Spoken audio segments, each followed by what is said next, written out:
Isa sa kinanta ng SB19 sa kanilang concert na wakas at simula ay ang kantang Liham. Ito ay binahagi ni J.R. Mojica. Sa kanyang naging caption, kinuwento niya kung paano nga ba sila nakapanood ng concert ng SB19.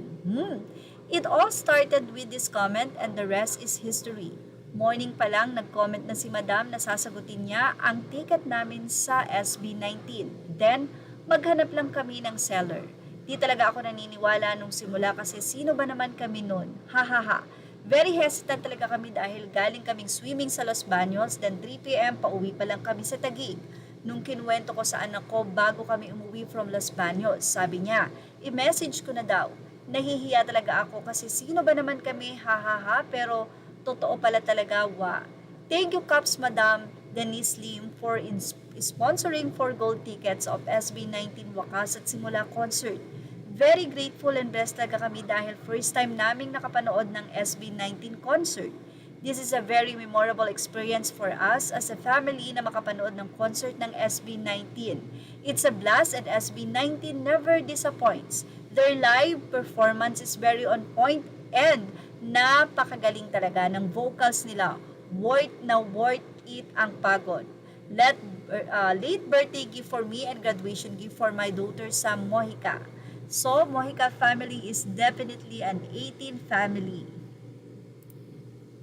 Samantala, pinatunayan nga ng 18 na hindi nila kailangan ng malaking network, big network para punuin ang SMDC. Mula sa naging post ng SMDC Festival Grounds, ibinahagi nila kung gaano kadaming tao ang sumuporta sa nasabi nga pong kakatapos lang na simula at wakas concert ng SB19. Grabing napakadaming tao ang nandyan, hindi pa man naglalabas kung ilan po talaga ang nakapasok or nanood sa nasabi nga pong concert. Pero nakakatuwa dahil tila sa tuktok, makikita nyo ang SB19 na nandoon. Well, ang lupit talaga, say ng mga fans, grabe ang production.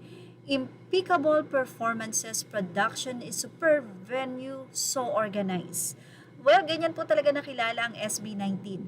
Napaka-organized. Well, walang tinanggal yung mga negative records sa SMDC na venue.